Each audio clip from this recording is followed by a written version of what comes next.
This started years ago. Our deal with all our kids was we would give them money for school and they would avoid loans with interest. My middle child, Becky, is 32 now, and she dropped out the third semester when she was in college. She bounced around for a while until she came back at 23 and asked for money to go back. At this point, we were unsure since she'd made bad decisions before, so we told her we would loan her the amount and she would need to pay us back without interest. We wrote this all down and she signed it. Well, she did well and got her degree. She's making a reasonable amount and we've asked her to pay us back for years. She kept putting it off. Initially, we would just take it out of her inheritance, but issues came up. My husband isn't doing well and needs medical help. The bills are stacking up. We've talked to her so many times asking her to help and just pay us back. It's about $100,000. If we got it back, we could stay afloat.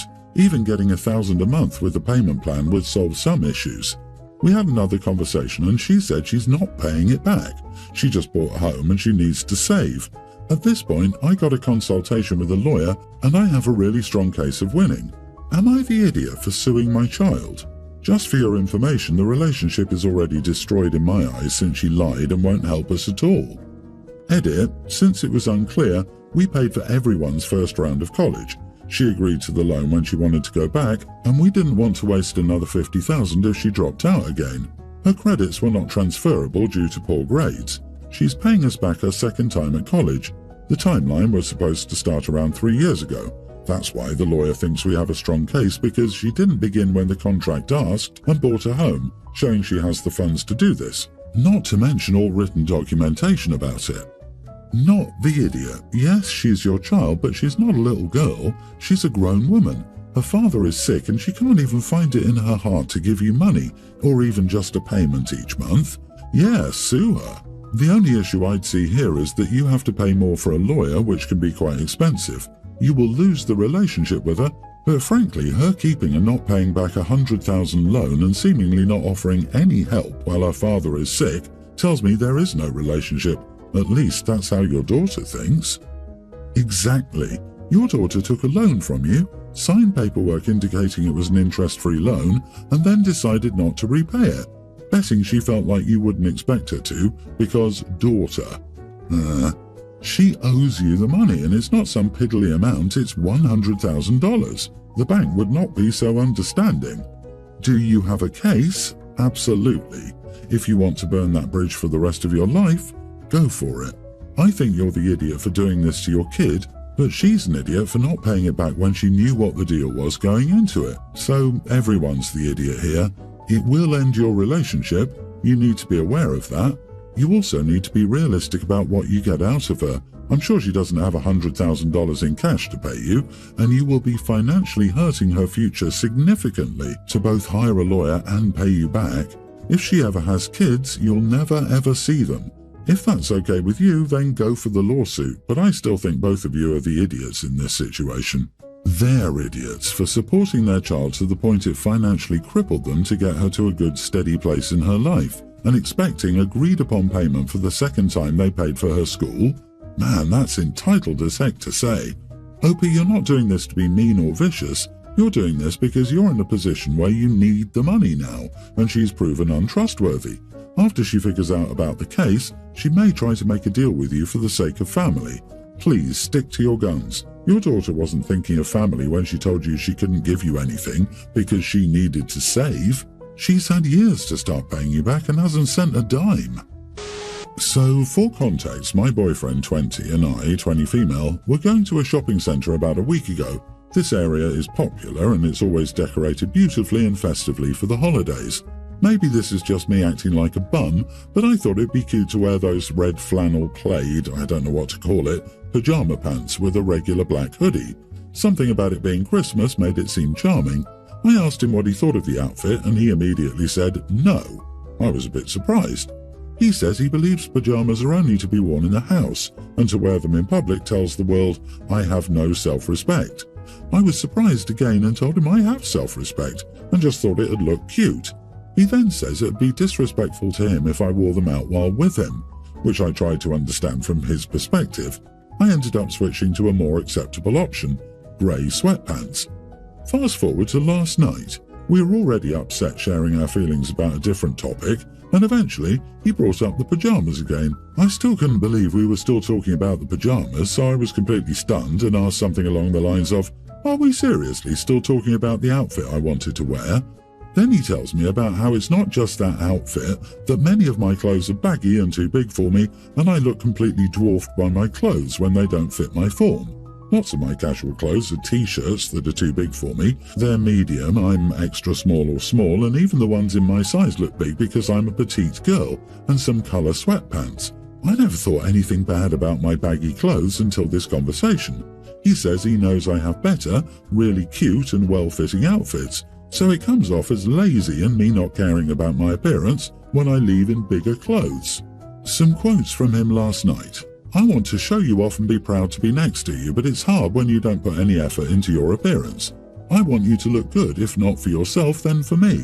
I understand why he didn't want me to wear PJs in public, and I respect it, but he also just called out like 50% of my wardrobe. When I don't wear those clothes, I wear a skirt, jeans, joggers, and some slacks. But 75% of my regular shirts don't hug my body. I love this man. I want him to feel comfortable being seen with me. It's just that this hurts my feelings, mostly because I didn't know he felt this way about my casual wear. Am I just being insensitive or lazy? Am I the idiot? I want to show you off. Boom. You're his trophy. Do your job, woman." Not the idiot. He's literally objectifying you. As in, he looks at you as an object to be displayed and bragged about instead of a person with her own sense of comfort, style or expression. Gross. Dump him. Everyone's the idiot here. You wearing PJs in public when you're older than 8 is tacky. Have some self-respect. But regarding his comments on your general clothes, I can see why he might be frustrated if he typically puts in more effort to dress nicely himself. But then, he should just find someone more compatible with him, not try to control what you wear. He's suggesting that you embarrass him, and I wouldn't say I like that. He should love you and stand by your side regardless of what you're wearing. LMAO, have some self-respect. Wearing PJs can be very comfy. Why should you have a go after someone wearing what they want? It sounds so stupid. Also, wearing holiday flannels during the holiday season is pretty common. It's not like she was wearing tattered and old clothes. My wife told me the same thing once. For work, I put on a smart suit and a snazzy tie, contact lenses and clean shoes, looking good. Then I would go out with her in dirty trainers, scratch glasses and a baggy t-shirt.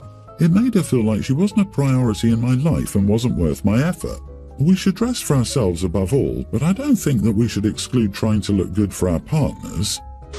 My husband, 38, and I, 40 female, have been married for 8 years and have a preschooler son. 3 weeks ago, my husband's father unexpectedly passed away. It was shocking for the entire family, and we're all grieving. Because he passed away the week before Thanksgiving, the funeral was scheduled for this coming Friday. My husband is the oldest of 3 brothers, so he's taken on a lot of responsibility with helping plan the funeral, get his dad's estate in order, and help his mom with pretty much everything she needs. His younger brothers help when and where they can, but they don't take initiative like my husband. This has made my husband very stressed lately. I've done my best to be patient and understanding with him, but he always seems so angry. It doesn't help that our relationship hasn't been the best for the past 6 months. We started couples therapy about 2 months ago, but our therapist has been on paternity leave for the past month, so we haven't been able to meet with him. One of the ways my husband likes to relieve stress is through intimacy, but one of the biggest reasons we started couples therapy is because our bedroom life has been non-existent. We've maybe done it 5 or 6 times this year. Due to some childhood trauma, not SA, intimacy and showing physical affection can be difficult for me. I've always struggled with it, and my husband has been understanding, but I know it's frustrating for him.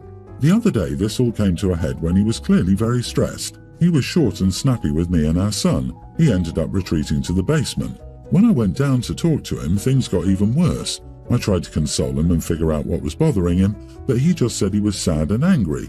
I asked if anything would cheer him up and he said yes, intimacy. I told him that I don't have an interest in that right now because I'm exhausted and have been having headaches pretty much all the time from stress. He said that he just wanted to feel something other than hurt and pain, and I told him that he was going to have to find a different release for that. He then said the meanest thing he's ever said to me. He said, "Then if you're not going to, leave me alone. You always have an excuse and I'm tired of being rejected all the time. If we're not going to have intimacy, what the heck are we even doing?" I told him that was very mean and that I understand he's grieving, but we're all hurting right now and his wants and needs aren't more important than anyone else's. I told him I knew he didn't mean that, but I will give him some space. He said he absolutely meant it. He said that his dad's death made him realize life is too short to stay in a situation that doesn't work for you, and this clearly isn't working for him. I told him we should wait and talk with our couples therapist about this, and he said, "What's the point? Nothing's going to change. I'm sick of sugarcoating this so that I don't hurt your feelings." I cried myself to sleep that night, and he's barely spoken to me since. Everything is a one-word answer. When I try to talk to him about how he's feeling, he always says he's fine and he just wants to get through the funeral on Friday and relax this weekend. I was talking to a friend about this because I needed to vent.